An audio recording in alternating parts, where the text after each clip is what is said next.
کہ یہ لوگ اب 2 طاقتور لوگ ان کے ٹیم میں چلے گئے، اب کیا ہوگا ان کا؟ تو دن بدن یہ لوگ بڑھتے ہی جا رہے ہیں، ہم انہیں اتنی تکلیفیں دے رہے ہیں اس امید سے کہ یہ گھٹ جائیں، لیکن یہ تو بڑھتے ہی جا رہے ہیں۔ اب حضرت عمر کو ہم جانتے ہیں، عمر فاروق کے نام سے جانتے ہیں نا، فاروق جو لقب ہے۔ تو کسی نے حضرت عمر سے پوچھا کہ آپ کا فاروق لقب کیوں پڑا؟ تو انہوں نے کہا کہ مجھ سے 3 دن پہلے حضرت حمزہ جو ہے وہ مسلمان ہوئے، اور حضرت حمزہ کے مسلمان ہونے کا پورا واقعہ انہوں نے بیان کیا۔ پھر ان کے بعد میں اسلام لے کر آیا، اور میں جب اسلام لے کر آیا تو میں نے اللہ کے رسول صلی اللہ علیہ وسلم سے پوچھا کہ اللہ کے رسول، کیا ہم حق پر نہیں ہیں؟ خواہ زندہ رہیں یا خواہ مر جائیں، کیا ہم حق پہ نہیں ہیں، چاہے ہم جئیں یا مریں؟ آپ نے فرمایا کہ کیوں نہیں، اس ذات کی قسم جس کے ہاتھ میں میری جان ہے، تم لوگ حق پر ہو، خواہ زندہ ہو خواہ موت سے 2 چار ہو جاؤ۔ حضرت عمر کہتے ہیں کہ تب میں نے کہا پھر چھپنا چھپانا کیسا؟ جب ہم سچے ہیں، جب ہم حق پر ہیں تو یہ چھپنا چھپانا کیسا؟ اس ذات کی قسم جس نے آپ کو حق کے ساتھ مبعوث فرمایا ہے، ہم ضرور باہر نکلیں گے۔ چھپ کر کیوں ہم دین کا کام کر رہے ہیں؟ ڈر کیوں رہے ہم؟ جب حق پہ ہوتا ہے انسان تو اس کو ڈرنا نہیں چاہیے، ٹھیک ہے؟ تو یہاں پہ ایک سبق ہمیں بھی ملتا ہے، جب انسان حق پر ہو، سچ بول رہا ہے، بھلے پوری دنیا اس کے خلاف کیوں نہ کھڑی ہو جائے، جب وہ حق پر ہے تو اسے اپنے قدموں پر ڈٹے رہنا چاہیے، کیونکہ حق پر کھڑے ہونے والوں کے ساتھ اللہ ہوتا ہے۔ تو یہی حضرت عمر نے کہا کہ چلو باہر نکلتے ہیں۔ چنانچہ 2 صفیں بنا لی، ایک صف کے جو ہیڈ تھے وہ حضرت عمر تھے، دوسرے صف کے ہیڈ جو تھے وہ حضرت حمزہ تھے، اور درمیان میں نبی علیہ الصلوۃ والسلام۔ سب مل کر اکٹھا ایک چین بنا کر چلنے لگے، اور جب یہ چل رہے تھے تو فرماتے ہیں کہ جیسے ہلکا ہلکا آٹا چکی سے پیستے وقت اڑتا ہے، ویسے ہمارے قدموں سے جو ہے وہ غبار اڑنے لگی تھی، دھول اڑ رہی تھی ہمارے چلنے سے۔ پھر ہم مسجد حرم میں داخل ہو گئے۔ حضرت عمر کا بیان ہے کہ قریش نے مجھے اور حمزہ کو دیکھا تو ان کے دلوں پر بہت گہری چوٹ لگی، شاید ہی ایسی چوٹ کبھی ان کے دلوں پہ لگی ہوگی۔ تو ایک تو یہ لوگ مسلمانوں کو خاتمہ کرنا چاہ رہے ہیں، اسلام کو ختم کرنا چاہ رہے ہیں، اور بجائے اس کے کہ اسلام ختم ہو جائے، اسلام دن بدن طاقت ہی پاتے جا رہا ہے، اور اب تو 2 مضبوط لوگ اسلام میں آ گئے تو ان کے دل پہ بہت بری ضرب لگی، اور شاید ہی ایسی گہری چوٹ اس کے پہلے انہیں کہیں لگی ہو۔ حضرت ابن مسعود رضی اللہ تعالیٰ عنہ کا ارشاد ہے کہ ہم خانہ کعبہ کے پاس نماز پڑھنے پر قادر نہ تھے، ہم کبھی کعبۃ اللہ کے پاس نماز نہیں پڑھ سکتے تھے، ہمیں اس کی اجازت نہیں تھی، یا تو ہمیں تکلیف دی جاتی تھی یا مار پیٹ کے ہمیں وہاں سے بھگا دیا جاتا تھا۔ لیکن جب حضرت عمر اسلام لے کر آئے تو ہم کعبے کے صحن میں نماز پڑھنے لگے۔ حضرت صہیب ابن سینان رومی رضی اللہ تعالیٰ عنہ کا بیان ہے، رحمۃ اللہ علیہ کا بیان ہے کہ حضرت عمر رضی اللہ تعالیٰ عنہ مسلمان ہوئے تو اسلام پردے سے باہر آیا، اس کی اعلانیہ دعوت دی گئی، ہم حلقے لگا کر بیت اللہ کے گرد بیٹھا کرتے تھے، بیت اللہ کا طواف کیا کرتے تھے، اور جس نے ہم پر سختی کی اس سے انتقام لیا، اور اس کے بعد جو بھی ہم پر ظلم کرتے تھے اس ظلم کا جواب بھی ہم نے ان کو 2 ٹوک دیا۔ تو حضرت عمر کی وجہ سے نا یہ لوگ تھوڑے سے بیکاز بہت سارے لوگ اس میں کمزور تھے، بہت سارے لوگ جو اسلام لائے وہ غلام تھے، تو ان کو اب ہمت آ رہے تھے۔ ایسا ہوتا ہے نا کہ 2 لوگ ہوتے ہیں کام کر رہے ہیں، تیسرا کوئی آ جائے جو بہت پاورفل ہو یا اسٹرانگ ہو تو 2 لوگوں کو ہمت آ جاتی ہے۔ تو اسی لیے اللہ تعالیٰ کا ایک یہ ہے، ایک نظام ہے دنیا میں، اکیلا ہم جو کہتے ہیں کہ میں اکیلا ہی ٹھیک ہوں، میں اکیلا ہی خوش ہوں، یہ ہوتا نہیں ہے، اکیلا انسان رہ ہی نہیں سکتا، اس کی فطرت میں اللہ تعالیٰ نے نہیں رکھا ہے۔ انسان کو تنہائی جتنی بھی راس آنے لگے، جتنا بھی وہ تنہائی پسند ہو، کہیں نہ کہیں اسے وہ تنہائی خلتی ہے، اسے ہمت کے لیے کسی کی ضرورت ہوتی ہے، مدد کے لیے کسی کی ضرورت ہوتی ہے۔ ہم جو کہتے ہیں کہ اللہ ہمیں کسی کا محتاج نہ کرے، ہر کوئی ایک دوسرے پر ڈپینڈ رہتا ہے، ہاں، ہر کوئی ایک دوسرے پر ڈپینڈ رہنا یہی انسان کی فطرت ہے۔ اللہ تعالیٰ نے ہر ایک انسان کو ایک دوسرے پر ڈپینڈنٹ بنایا ہوا ہے، تو ایک اگر ساتھی مل جائے تو انسان کیا ہو جاتا ہے، اس کی ہمت بڑھ جاتی ہے، وہ اسٹرانگ ہو جاتا ہے۔ تو ایسے ہی حضرت عمر کے آنے کی وجہ سے اب مسلمان جو ہے باہمت ہو گئے تھے، جو ڈر ان کے اندر تھا وہ ختم ہو گیا تھا۔ حضرت ابن مسعود رضی اللہ تعالیٰ عنہ کا یہ بھی بیان ہے کہ حضرت عمر نے جب اسلام قبول کیا تب ہم سب برابر طاقتور ہو گئے، مطلب ہمیں بھی تھوڑی سی ہمت آ گئی، ہم بھی تھوڑا انکریج ہو گئے اور ہم بھی ہمت سے قدم بڑھانے لگے، ہم برابر طاقتور ہو گئے۔ تو اب یہ دو لوگ جب اسلام لائے، حضرت حمزہ اور حضرت عمر ابن خطاب، تو مسلمان کا یہ جو ظلم اور ستم کے جو بادل تھے وہ دھیرے دھیرے چھٹنا شروع ہو گئے۔ چنانچہ مشرکین نہیں تھکے، مطلب کچھ نہ کچھ ان کے اندر چل ہی رہا تھا کہ کیسے ان کو سٹاپ کرے۔ تو اب انہوں نے بہت ساری، جیسے کہ ہم پچھلے کلاس میں پڑھ چکے ہیں کہ انہوں نے سودے بازی کی، انہوں نے شرطیں رکھی، سب کچھ کیا، لیکن اس کے باوجود اسلام یا پھر اسلام لانے والے اپنے جگہ سے اپنے قدم ہلا کر بالکل بھی نہیں ہٹے، ہر ایک ظلم کو سہا، ہر ایک ستم کو سہا، ہر ایک چیز برداشت کرتے رہے، لیکن اللہ کا اور اس کے رسول کا دامن ان لوگوں نے نہیں چھوڑا۔ اب یہاں پر ایک واقعہ یہ پیش آتا ہے کہ عتبہ ابن ربیعہ، یہ جو سردار تھا ایک مکہ کا، تو اس نے ایک روز قریش کی محفل میں کہا کہ رسول اللہ صلی اللہ علیہ وسلم ایک جگہ وہاں پر مسجد حرم کے پاس بیٹھے ہوئے تھے، تو اس نے نبی علیہ الصلوۃ والسلام کو دیکھتے ہوئے قریش والوں کو کہا کہ قریش کے لوگوں، کیوں نہ میں محمد کے پاس جا کر ان سے گفتگو کروں اور ان کے سامنے چند امور پیش کروں، ہو سکتا ہے وہ کوئی چیز قبول کر لیں، تو جو کچھ وہ قبول کریں گے اسے دے کر ہم اس کو اپنے کام سے باز رکھیں گے۔ یہ اس وقت کی بات ہے جب حضرت حمزہ مسلمان ہو چکے تھے، تب کی بات ہے، ٹھیک ہے۔ تو مشرکوں نے کہا کہ ٹھیک ہے ابو الولید، آپ جائیے اور جا کر بات کیجئے۔ تو عتبہ اٹھا اور رسول اللہ صلی اللہ علیہ وسلم کے پاس جا کر بیٹھا، پھر بولا، بھتیجے، میری قوم میں تمہارا جو مرتبہ ہے، جو مقام ہے، اور تمہارے خاندان کا جو حسب، تمہاری نسب کا جو مرتبہ ہے، وہ تو تمہیں معلوم ہی ہے، اور اب تم ایک اپنی قوم کے اندر بڑا معاملہ لے کر آئے ہو، جس کی وجہ سے تم ان کی جماعت میں تفریقہ ڈال رہے ہو، تم ان کے اندر پھوٹ ڈال رہے ہو، ان کی عقلوں کو حماقت سے دوچار کر دیا ہے تم نے، ان کے معبودوں کو اور وہ جن کی بھی عبادت کرتے ہیں اس میں تم عیب چینی کرتے ہو، ان کے جو آبا اور اجداد گزر چکے ہیں انہیں کافر ٹھہرا دیا، لہٰذا میری بات سنو، تم ذرا میری بات سنو اور مان لو، میں تم پر چند باتیں پیش کر رہا ہوں، اس پر غور کرو، ہو سکتا ہے کوئی بات قبول کر لو۔ تو رسول اللہ صلی اللہ علیہ وسلم نے فرمایا، کہو میں سنوں گا۔ تو یہ عتبہ کہتا ہے کہ بھتیجے، یہ معاملہ جسے تم لے کر آئے ہو، اگر اس سے تم یہ چاہتے ہو کہ مال حاصل کرو تو تمہارے لیے اتنا مال جمع کیا دیتا ہوں کہ سب سے زیادہ مالدار تم ہو جاؤ گے، اور اگر تم یہ نہیں چاہتے، تمہیں یہ بھی نہیں پسند، تم چاہتے ہو کہ تمہیں اعجاز اور مرتبہ حاصل ہو، تو ہم تمہیں اپنا سردار بنا لیتے ہیں، یہاں تک کہ تمہارے بغیر ہم چھوٹی سی بات کا بھی فیصلہ نہیں کریں گے، اور اگر یہ بھی پسند نہیں تو میں سب سے بات کر کے تمہیں بادشاہ بنا دیتا ہوں، اگر تم چاہتے ہو کہ تم بادشاہ بن جاؤ تو میں وہ بھی تمہیں بنانے کے لیے تیار ہوں، اور اگر یہ جو تمہارے پاس آتا ہے کوئی جسے تم آیت ہے وہی کہتے ہو، یہ جو جن بھوت جو بھی تمہارے پاس آتا ہے، اگر تم چاہتے ہو تو میں اس کا علاج بھی کر دیتا ہوں، اور اس سلسلے میں جتنا بھی مال لگے تمہارا ٹریٹمنٹ کرنے میں، تمہارا علاج کرنے میں جتنا بھی مال خرچ کرنا ہو میں اس کے لیے تیار ہوں، بس تم ٹھیک ہو جاؤ۔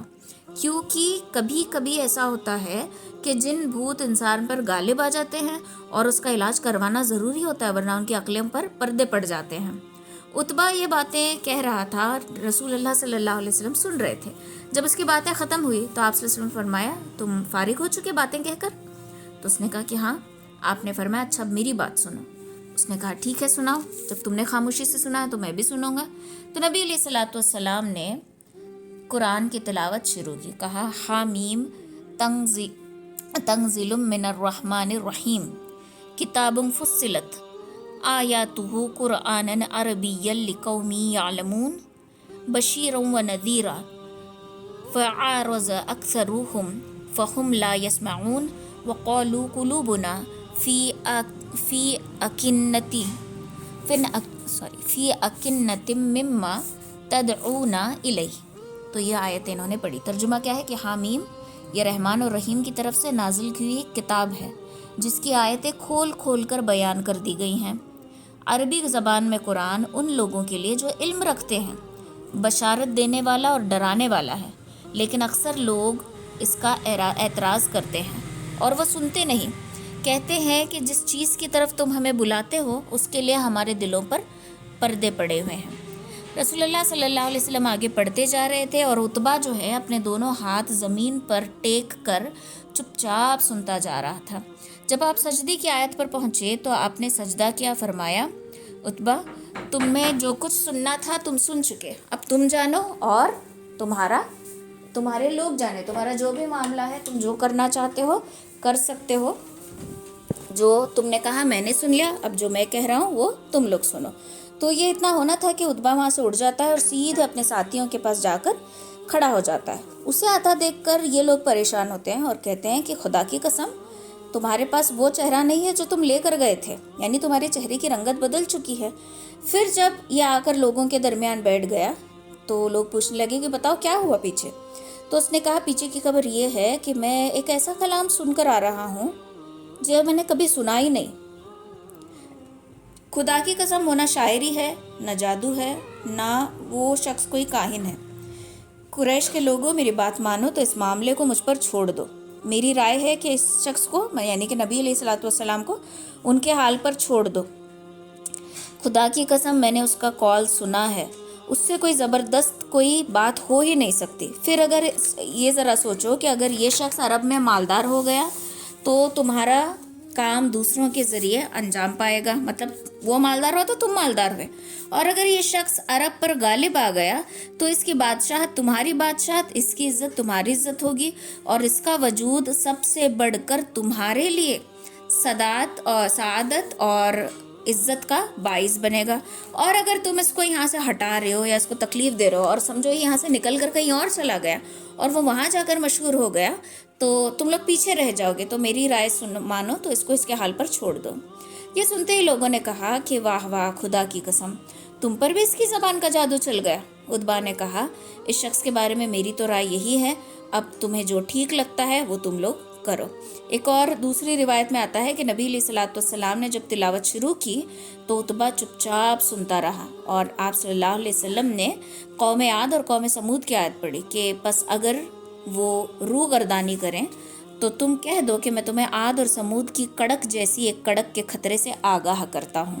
یہ سنتے ہی عتبہ جو ہے تھر تھرانے لگا، کانپنے لگا، اور نبی علیہ الصلوۃ والسلام کے منہ پر اس نے ہاتھ رکھ دیا اور کہا کہ خدا کے لیے آگے ایک لفظ بھی مت کہنا، میں آگے ایک اور بھی لفظ کہہ کے مجھے ڈرانا مت۔ اور وہ وہاں سے اٹھ کر بھاگ کے اپنے قوم کے پاس چلا گیا، اور اس وجہ سے اس کے چہرے کا رنگ اڑ گیا تھا، اور اس کی چہرے کی رنگت دیکھ کر ہی لوگ سمجھ گئے کہ کچھ تو ہوا ہے۔ تو ابھی تک بھی اتنا ہونے کے باوجود بھی مکہ والے باز نہیں آ رہے تھے۔ تو شروع کی کلاس میں نے بتایا تھا کہ مکہ کے لوگ جو ہیں بڑے ڈھیٹ ہوتے ہیں، ہٹ دھرم ہوتے ہیں، ضد بہت ہوتی ہے ان کے اندر، اگر وہ بات کو سمجھ بھی لیں، بات پر یقین بھی کر لیں، لیکن سچی بات ہونے کے باوجود ہم کیوں مانیں، ہم کیوں جھکیں، یہ ضد ان کے اندر ہوتی ہے۔ تو اس کے لیے سارے چیزیں دکھ رہی ہیں ان کو، مسلمانوں کا ٹوٹنا، مطلب جڑے ہیں، ان کو توڑنے کی کوشش کر رہے ہیں، وہ نہیں ٹوٹ رہے، ان پر ظلم اور زیادتی کر رہے ہیں، وہ اس کو برداشت کر لیں، ہر ایک چیز دیکھ رہے ہیں، اور کہیں نہ کہیں لگ بھی رہا ہے کہ ہاں کچھ تو بات ہے اس میں، لیکن مانو کیوں، یہ ضد ہے۔ اور اپنی ضد کو حقیقت میں بتانے کے لیے کیا کہہ رہے ہیں کہ یہ جادوگر ہے، یہ کاہن ہے، یہ شاعر ہے، الگ الگ باتیں بتا رہے ہیں، لیکن یہ نہیں کہہ رہے کہ ہاں یہ جو بات کہہ رہا ہے اس بات میں دم ہے، یہ بولنے کے لیے وہ لوگ تیار نہیں تھے۔ اب یہاں پہ ساری چیزیں ہو رہی تھی، لیکن آپ صلی اللہ علیہ وسلم کے جو چچا ہیں وہ الگ ہی پریشان تھے۔ یہ جو حالات پیش آ رہے تھے ابو طالب اندر ہی اندر اس سے محسوس کر رہے تھے، اور اندر اندر پریشان ہو رہے تھے۔ وہ سارے ایک دن بیٹھ کر سارے جو واقعات پیش آئے سب کے اوپر فلیش بیک میں چلے گئے، اور ان کو یاد آیا کہ مشرکین نے ان سے مقابلہ آرائی کی دھمکی دی، پھر ان کے بھتیجے عمارہ ابن ولید کے عوض نبی علیہ الصلوۃ والسلام کو ایکسچینج کرنے کی شرط رکھی۔ ابو جہل ایک بھاری پتھر لے کر آپ صلی اللہ علیہ وسلم کو کچلنے کے لیے اٹھا تھا۔ عقبہ ابن ابی معیط ایک چادر لا کر آپ صلی اللہ علیہ وسلم کے گلا گھونٹ کر آپ کو مارنے کی اس نے کوشش کی تھی۔ خطاب کا بیٹا تلوار لے کر ان کا کام تمام کرنے کے لیے نکلا تھا۔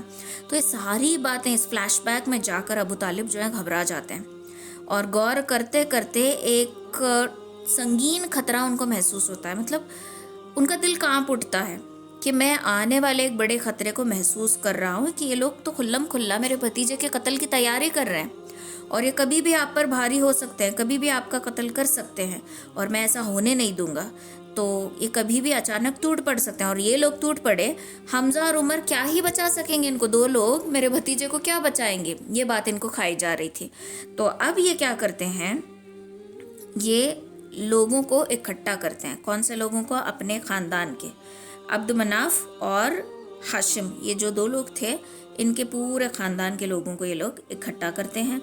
اور یہ جو ابو طالب کا ڈر تھا یہ یقین نہیں تھا، مطلب سمجھو پورے مکہ والے اگر ٹوٹ پڑے، اب ہم اس طریقے سے اس نظر سے سن رہے ہیں کہ یہ سیرت ہے اور آپ صلی اللہ علیہ وسلم اللہ کے رسول ہے، اللہ کی مدد ہمیشہ، لیکن وہ چچا کا سوچ ہے، ان کا ڈر ہے، ان کا سوچنا ان کی جگہ صحیح ہے کہ اگر سمجھو پورے مکہ کے کافر ٹوٹ پڑے محمد پر تو عمر اور حمزہ کیا ہی دو لوگ مل کر بچا سکیں گے، باقی تو سارے کمزور ہیں۔ تو یہ فکر ان کو کھائی جا رہی تھی۔ تو اب یہ سارے لوگوں کو بلاتے ہیں، عبد مناف کو، خاندان والوں کو، اور ہاشم اور مطلب کے خاندان والوں کو اکٹھا کرتے ہیں اور کہتے ہیں کہ میرے بھتیجے کی حفاظت اور حمایت میں تم لوگ میرا ساتھ دو، اور میں نہیں چاہتا کہ اس پر کوئی نقصان آئے، اس کا کوئی قتل کرے، تو میرا ساتھ دو اور میرا سپورٹ کرو، بھلے ہی تم مسلمان ہو جاؤ نہ ہو وہ نہیں، لیکن یہ ہمارے خاندان کا بچہ ہے، تو تم لوگ سوچو اور میرا ساتھ دو۔ ابو طالب کی بات عربی حمایت کے پیش نظر دونوں خاندانوں نے، جو مسلمان بھی تھے اور کافر بھی تھے، سب نے قبول کر لی، سارے افراد نے قبول کی، کافروں نے بھی قبول کی اور جو اسلام لائے تھے ان لوگوں نے بھی قبول کی، لیکن صرف ابو لہب جو آپ کا سگا چچا تھا اس نے منظور نہیں کیا اور وہ مشرکین کے ساتھ جا کر مل گیا اور اس نے پوری کوشش کی کہ کسی نہ کسی طریقے سے مسلمانوں کی جڑ میں کاٹ کر رہوں گا۔ اب اس کی ضد الگ ہی لیول کی تھی، اس کی ضد اور اس کی ہٹ دھرمی کی وجہ سے یہ جو بد دعا تھی یہ اس کو لگ گئی کہ ٹوٹ گئے ابو لہب کے ہاتھ اور وہ برباد ہو گیا، اور جہنم میں اس کی بیوی لکڑیاں چن چن کر لائے گی، اپنے اوپر ڈالے گی، اپنے شوہر کے اوپر ڈالے گی اور خود آگ لگائے گی، مطلب یہ خود کو جلا لیتی رہے گی۔ حضرت عبداللہ ابن عباس رضی اللہ تعالیٰ سے روایت ہے کہ ایک مرتبہ ابو لہب جو ہے ان کے خواب میں آئے، انہوں نے پوچھا اپنے بھائی سے، بھائی تو پوچھا کہ کیا حال ہے تمہارا؟ تو وہ کہتا ہے کہ بہت تکلیف میں ہوں، دن رات جلتا ہوں، لیکن ایک دن صرف میری شہادت کے انگلی سے پانی کی ایک بوند آتی ہے جس سے مجھے تھوڑی بہت راحت ملتی ہے۔ یاد ہے جب نبی علیہ الصلوۃ والسلام پیدا ہوئے تھے تو اس نے انگلی کا اشارہ کر کے لونڈی کو آزاد کیا تھا کہ جاؤ تم آج سے آزاد ہو، اور اسی اشارے سے اس نے تحفے اور تحائف تقسیم کیے تھے۔ تو کیونکہ اس نے آپ کی آمد پہ خوشی جتائی تھی، اس کے لیے اس کو ایک بوند پانی کی ملتی ہے۔ اب یہ حدیث صحیح ہے کہ ضعیف ہے مجھے معلوم نہیں ہے، بٹ میں نے اتنی حدیث سنی تھی، ٹھیک ہے، تو اس طریقے سے یہ روایت میں آتا ہے۔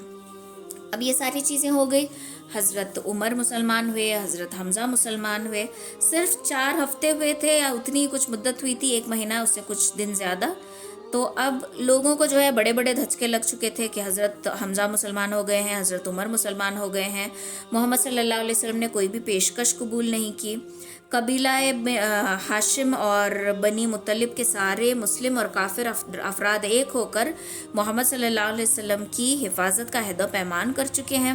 اس سے اب مشرکین چکرا گئے تھے، مطلب ان کا دماغ کام نہیں کر رہا تھا کہ اب کیا کریں اور کون سا سٹیپ لیں، کس طریقے سے ہم محمد کو دبائیں، یہ چیز ان کو کھائے جا رہی تھی اندر اندر، اور یہ دل میں اب کوئی نہ کوئی منصوبہ سوچ رہے تھے، لیکن جو نبی علیہ الصلوۃ والسلام کو قتل کرنے کا منصوبہ تھا یہ اس سے پیچھے ہٹ گئے، کیونکہ اب سارے لوگ اکٹھا ہو گئے ہیں اور اگر قتل کر بھی دیا تو سب ہم پہ ٹوٹ پڑیں گے، اس لیے یہ لوگ تھوڑا سا پیچھے ہٹ گئے، لیکن پھر بھی سازشوں میں پیچھے نہیں ہٹے تھے۔ تو اب یہ سارے مشرک کیا کرتے ہیں، وادی محصب میں خیف بنی کنانہ کے اندر ایک جگہ ہے جہاں پر یہ جمع ہوئے اور آپس میں بنی ہاشم اور بنی مطلب کے خلاف یہ عہد و پیمان کیا کہ ہم نہ ان سے شادی بیاہ کریں گے، نہ خرید و فروخت کریں گے، نہ ان کے ساتھ اٹھیں گے بیٹھیں گے، نہ ان سے میل جول میل ملاپ کچھ بھی نہیں رکھیں گے، نہ ان کے گھروں میں جائیں گے، نہ ان سے بات چیت کریں گے، جب تک کہ وہ رسول اللہ صلی اللہ علیہ وسلم کو قتل کرنے کے لیے ہمارے حوالے نہ کر دے۔ مشرکوں نے اس بوائکاٹ کو اب شروع کر دیا اور اس کی دستاویز لکھ کر ایک صحیفے پہ لکھی اور یہ عہد و پیمانہ لکھ کر کعبۃ اللہ کے دروازے میں اس کو ٹنگا دیا۔ اب دھیرے دھیرے حالات جو ہیں بدلتے گئے اور یوں ہوتے ہوتے سارے مسلمان بوائیکاٹ کر دیے گئے، بوائیکاٹ کر دیے گئے اور وہ شعاب ابی طالب نامی ایک گھاٹی میں جا کر رہنے لگے۔ اب یہ کافر کیا کرتے ہیں کہ ہر ایک چیز جو خریدنے کی تھی، ابھی سمجھو میں مسلمان ہوں اور سامنے والا دوسرا جو آیا وہ مسلمان نہیں ہے، تو اس کو کوئی چیز وہ 10 روپے میں دے رہے ہیں تو مجھ کو 20 روپے میں دیں گے کیونکہ میں مسلمان ہوں، ٹھیک ہے۔ تو اس طریقے سے مسلمانوں کو تکلیف دینے لگے۔ پھر جو کچھ اناج وغیرہ تھا وہ 3 سال یہ لوگ گھاٹی میں قید رہے، تو وہاں پر قید مطلب وہاں پہ تھے، ہر سال حج اور طواف کرنے کے لیے آتے تھے، عمرہ کرنے کے لیے آتے تھے، سب کرتے تھے، لیکن کھانے پینے کی قلت، کوئی بات چیت نہیں کر رہا، بچے عورتیں بھوک سے بلک رہی تھیں، اور لوگ چوری چوری تھوڑا بہت اناج ان تک پہنچانے کی کوشش کر رہے تھے، لیکن پھر بھی اتنے سارے مسلمان اس گھاٹی میں قید ہیں اور ہر کوئی تکلیف برداشت کر رہا ہے۔ حکیم ابن حزام جو حضرت خدیجہ رضی اللہ تعالیٰ عنہ کا بھتیجا تھا، یہ کبھی کبھی اپنے پھوپھو کے لیے گیہوں بھیجوا دیتا تھا۔ ایک بار ابو جہل سے سابقہ پڑا تو اس نے روک لیا، تو پھر ابو البختاری نے بیچ میں دخل دیا اور اس کو بھیج دیا گیہوں دینے کے لیے، تو یوں کر کے جو بھی کھانا بھی پہنچانے کی کوشش کر رہا تھا اس کو بھی روک دیا جاتا تھا۔ بھوک اور پیاس کا یہ عالم ہو گیا کہ اب جو مسلمان تھے وہ سوکھی چمڑی اور پتے چبا چبا کر کھانے لگے۔ یاد ہے فلسطین میں جب کھانا پینا روک دیا گیا تھا تو غزہ کے معصوم بچے بھی اسی طریقے سے گھاس کھا رہے تھے۔ تو یہ جو بوائیکاٹ ہوا تھا مسلمانوں کا، یہ حالات اور وہ حالات سملر تھے، تو اس طریقے سے مسلمان وہاں پر رہنے لگا۔ اب یہاں پر ابو طالب کو پھر الگ ہی فکر ہے۔ ابو طالب اس فکر مند ہے کہ ہم یہاں پہ گھاٹی میں سو رہے ہو اور اچانک سے کوئی آ کر میرے بھتیجے پر حملہ نہ کرے۔ دیکھو کتنی محبت ہے، سکون نہیں ہے چاچا کو، اپنی اولاد سے زیادہ نبی اپنے بھتیجے سے اتنی محبت کہ بالکل سکون میں نہیں ہے، رات میں بھی سکون سے نہیں۔ تو اب رات کو کیا کرتے ہیں، حضرت علی اور وغیرہ جو بھی بچے تھے نا ان کو کہتے ہیں کہ تم محمد کے بستر پہ آ جاؤ، اور محمد تم ان کے بستر پہ سونا، تم یہاں مت سونا۔ مطلب بستر روز بدل رہے ہیں ان کا کہ کوئی نشانہ رکھ کے کہیں رات میں آ کر قتل نہ کر دے اور ہم غفلت کی نیند نہ سوتے رہیں۔ تو اتنی فکر اور اتنی محبت ابو طالب کو نبی علیہ الصلوۃ والسلام سے تھی۔ اب یہ جو مشکل دن چلے تھے، اس میں بھی جب لوگ حج کرنے کے لیے آتے تھے تو یہ لوگ مسلمان جا کر لوگوں کو دین کے بارے میں بتاتے تھے، باہر روڈز پر، مطلب مکہ کو انٹر ہونے کا جو راستہ ہے، راستے میں مل کر ان لوگوں کو دین کی دعوت یہ دیا کرتے تھے۔ اور ابو لہب کیا کرتا تھا کہ ان کے مسلمانوں کے خلاف بولتا تھا کہ ایک جادوگر ہے، اس کی باتوں میں آ گئے ہیں، وہ کاہن ہے، دلوں کی باتوں کو جانتا ہے، وغیرہ وغیرہ، یہ ساری چیزیں وہ لوگوں میں پھیلانے لگا۔ اب اسی حالت میں پورے 3 سال گزر گئے، کھانے پینے کچھ نہیں ہے، پتے چبا رہے ہیں، چمڑیاں کھا رہے ہیں، پتہ نہیں کیسے کیسے گزارا کر رہے ہیں۔ ایسا کرتے کرتے 3 سال گزر گئے۔ اس کے بعد محرم 10 نبوی میں یہ جو بوائیکاٹ تھا وہ ختم ہونے کا وقت جو ہے وہ آ گیا۔ اب جو باقی کے خاندان والے تھے، اب سمجھو کسی بھائی کی دشمنی ہے، لیکن برے وقت میں بھائی کو بھائی کی ہی یاد آتی ہے۔ اگر دونوں کے درمیان کچھ بھی ہو جائے، بھائی تکلیف میں ہے یا ہاسپٹل میں ایڈمٹ ہو گیا سمجھو، تو بھائی دوڑ کر اس کے لیے جاتا ہے نا، ایک محبت ہوتی ہے، خون جو ہے خون کو کھینچتا ہے، کہتے ہیں نا، اس طریقے کا کنیکشن ہوتا ہے۔ تو یہی چیزیں ہم یہاں پہ شروع ہو گئی۔ تو قبیلہ بنو عامر ابن لوئی کا ہشام ابن عمرو نامی ایک شخص تھا۔ یہ رات کی تاریکی میں چھپکے شعب طالب کے اندر گھلہ بھیج کر، یعنی کہ اناج بھیج کر بنو ہاشم کی مدد کیا کرتا تھا۔ یہ زبیر ابن ابی امیہ مخزومی کے پاس پہنچا، زہیر کی ماں جو ہے ان کا نام عتیقہ تھا، اور یہ عبد المطلب کی صاحبزادی یعنی کہ ابو طالب کی بہن تھی، ٹھیک ہے۔ تو یہ شخص زہیر کے پاس جاتا ہے اور کہتا ہے کہ زہیر، کیا تمہیں یہ گوارا ہے کہ تم مزے سے کھاؤ پیو، اچھے کپڑے پہنو، اور تمہارا ماموں اس حال میں وہاں پر جیتا رہے، اس کا حال بھی تمہیں پتہ بھی ہے؟ تو زہیر نے کہا کہ افسوس، میں تنہا کیا کر سکتا ہوں، ہاں اگر میرے ساتھ کوئی اور آدمی ہوتا تو میں خود اس صحیفے کو پھاڑ کر پھینک دیتا۔ تو اس نے کہا کہ اچھا تو ایک آدمی اور موجود ہے۔ پوچھا کہ کون؟ کہا کہ میں ہوں۔ تو زہیر نے کہا کہ اچھا چلو تیسرے کو تلاش کرتے ہیں، ہم 2 کافی نہیں ہیں، تیسرے کو بھی تلاش کرتے ہیں۔ تو اس پر یہ دونوں گئے متیم ابن عدی کے پاس، اور